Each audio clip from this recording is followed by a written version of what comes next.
श्री गणेश गीता 11वां अध्याय। तप, दान, ज्ञान, कर्म, कर्ता, सुख दुख, ब्रह्म एवं वर्णानुसार कर्मों के भेद तथा गणेश गीता की महिमा।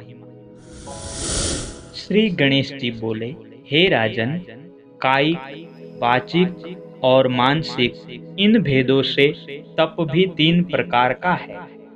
रुजुता, आर्जव, पवित्रता, ब्रह्मचर्य, अहिंसा, गुरु, पंडित, ब्राह्मण एवं देवता का पूजन करना तथा नित्य स्वधर्म का पालन करना, यह कायिक तप है। मर्म स्पर्शी प्रिय वचन बोलना, उद्वेग रहित हितकारी और सत्य भाषण करना, वेद शास्त्रों का पठना, यह वाचिक तप है। अंतःकरण में प्रसन्नता, शांति, मौन, जितेंद्रियता, सदा निर्मल भाव रखना, यह मानसिक तप है। निष्काम भाव और श्रद्धा से जो तप किया जाता है वह सात्विक है। ऐश्वर्य और सत्कार पूजा के निमित्त तथा दंभ सहित जो किया जाता है वह राजसी तप है। राजसी तप निश्चय ही जन्म, मृत्यु और अस्थिरता को देने वाला है और जिसमें दूसरे को तथा अपने को पीड़ा हो, वह तामस तप कहा गया है। विधि युक्त उत्तम देश काल में सत्पात्र को श्रद्धा पूर्वक जो दान दिया जाता है वह सात्विक दान कहा गया है। उपकार या फल की कामना से मनुष्य जो दान करते हैं तथा ऐसा दान जो कलेश पूर्वक अथवा भक्ति के कारण दिया जाए वह राजसी दान कहलाता है। जो देश काल रहित अपात्र में अवज्ञा पूर्वक दिया जाता है और जो दान अपमान पूर्वक दिया जाता है वह तमोगुणी दान कहा गया है। हे राजन, मन लगाकर सुनो।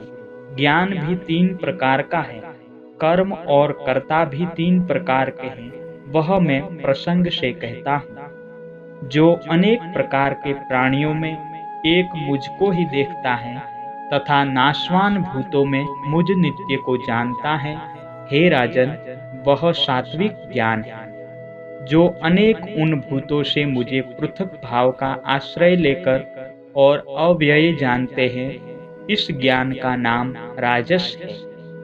हेतु रहित असत्य तथा देह और मन के सुख के लिए असत और अल्प अर्थ युक्त विषयों में लगना, इस ज्ञान का नाम तामस है। हे राजन, सत, रज, तम इन भेदों से कर्म भी तीन प्रकार का है, जिसे मैं बताता हूँ, सुनो। कामना, द्वेष और दंभ रहित जो नित्य कर्म है और फल की इच्छा से रहित जो कर्म किया जाता है वह सात्विक कहलाता है। जो बहुत कलेश पूर्वक तथा फल की इच्छा से किया गया है और जिसको मनुष्य दंभ पूर्वक करते हैं वह राजस कर्म कहलाता है। और जो अपनी शक्ति के बाहर तथा अर्थ का क्षय करने वाला कर्म अज्ञान पूर्वक किया जाता है वह तामस कर्म कहा गया है। इसी प्रकार हे राजन, तीन प्रकार के कर्ता होते जिन्हें मैं बताता हूँ। हे राजन, धैर्य और उत्साह युक्त, सिद्धि असिद्धि में समान दृष्टि वाला, विकार और अहंकार से रहित सात्विक कर्ता कहलाता है। जो हर्ष शोक सहित कर्म करता है, हिंसा और फल में इच्छा रखता है, जिसमें अपवित्रता और लोभ है, वह राजसी कर्ता कहा जाता है। प्रमाद और अज्ञान युक्त, दूसरों का नाश करने वाला दुष्ट, आलसी और जो कुतर्क करने वाला है वह तामसी कर्ता कहा जाता है। हे राजन, इसी प्रकार सुख दुख भी तीन प्रकार के हैं, वह तुम क्रम से सुनो।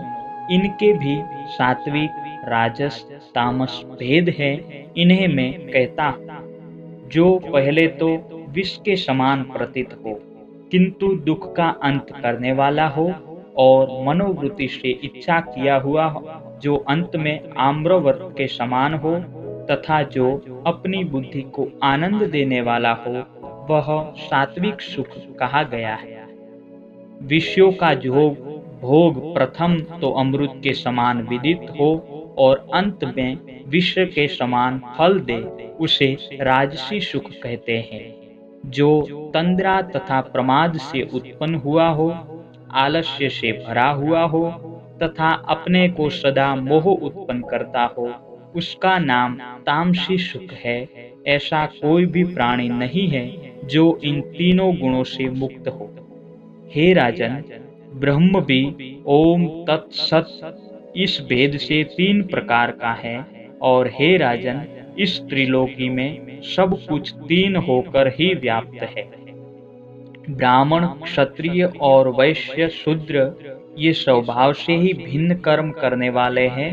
इनके कर्म संक्षेप में मैं तुम्हें कहता हूँ। बाह्य और अंतः इंद्रियों को वश में करना, सरलता, क्षमा, अनेक प्रकार के तप, पवित्रता, दोनों प्रकार, अन्वय व्यतिरेक से आत्मा का ज्ञान, वेद, शास्त्र, पुराण और स्मृतियों का ज्ञान होना तथा उनके अर्थों का अनुष्ठान करना, ये ब्राह्मण के कर्म है।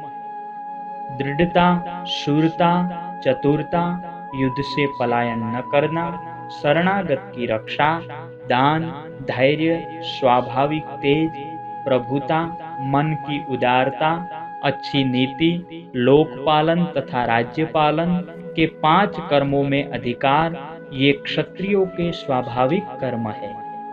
अनेक प्रकार की वस्तुओं का क्रय विक्रय, पृथ्वीकर्षण अर्थात खेती आदि करना, गायों की रक्षा करना, यह 3 प्रकार के वैश्य के कर्म कहे गए हैं। दान, ब्राह्मणों की सेवा, सदा शिव जी की उपासना, हे राजन, यह शूद्रों का कर्म कहा गया है।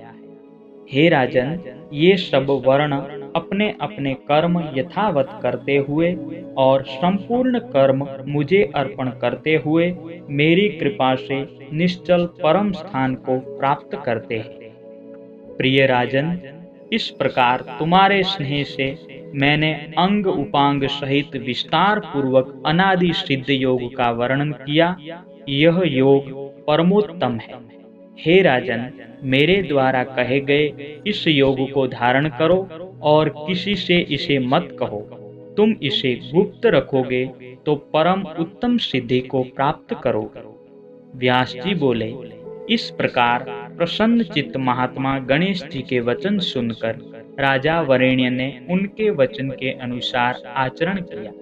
राज्य और कुटुंब को त्याग कर वेग से वह वन को चला गया और उपदेश किए गए योग में स्थित होकर मुक्त हो गया। इस महागुप्त योग का जो कोई श्रद्धा से श्रवण करता है, वह भी मुक्ति को प्राप्त हो जाता है, जिस प्रकार योगी होते हैं। जो बुद्धिमान इस योग को स्वयं प्राप्त करके दूसरों को सुनाता है, वह भी योगी के समान मुक्त हो जाता है। जो इस गीता का भली प्रकार अभ्यास कर तथा गुरुमुख से इसका अर्थ जानकर गणेश जी की पूजा कर प्रतिदिन 1 काल, 2 काल अथवा तीनों काल में पाठ करता है, वह ब्रह्म स्वरूप को प्राप्त हो जाता है और उसके दर्शन से भी मनुष्य मुक्त हो जाते हैं। न यज्ञ, न व्रत, न दान, न अग्निहोत्र, न महाधन, न सांगोपांग, वेदों के उत्तम ज्ञान और अभ्यास, न पुराणों के श्रवण, न भली भांति चिंतन किए हुए शास्त्रों से भी ऐसे ब्रह्म की प्राप्ति होती है, जैसे इस गीता से मनुष्यों को प्राप्त होती है। ब्रह्महत्या, मद्यपी, चोर, गुरुदारगामी तथा इन चारों महापाप करने वालों का साथ करने वाले और स्त्री हिंसा, गौवध आदि करने वाले पापी भी इस गीता के पढ़ने से पाप मुक्त हो जाते हैं। जो नियम से इसे नित्य पढ़ता है, वह निसंदेह श्री गणेश स्वरूप हो जाता है, और जो चतुर्थी के दिन इसे भक्ति से पढ़ता है, वह भी मुक्त हो जाता है। उन उन पुण्य क्षेत्रों में जाकर स्नान कर गणेश जी का पूजन कर एक बार भी भक्ति पूर्वक इस गीता का पाठ करने वाला ब्रह्म स्वरूप को प्राप्त हो जाता है। भाद्रपद मास के शुक्ल पक्ष में चतुर्थी के दिन भक्ति पूर्वक वाहन और आयुध सहित श्री गणेश जी की मृत्तिका की चतुर्भुज मूर्ति बनाकर विधि पूर्वक पूजन करके जो यत्न पूर्वक 7 बार इस गणेश गीता का पाठ करता है, उस पर संतुष्ट होकर गणेश जी पुत्र, पौत्र, धन, धान्य, पशु, रत्नादि संपत्ति और उत्तम भोग उसे प्रदान करते हैं। विद्यार्थी को विद्या, सुखार्थी को सुख, कामार्थी को काम की प्राप्ति होती है और अंत में वे मुक्ति को प्राप्त होते हैं। इति श्री गणेश पुराणे गजानन वर्णे संवादे गणेश गीतायां त्रिविध वस्तु विवेक निरूपण योगो नाम 11वाध्यायः। इति श्री गणेश गीता संपूर्ण।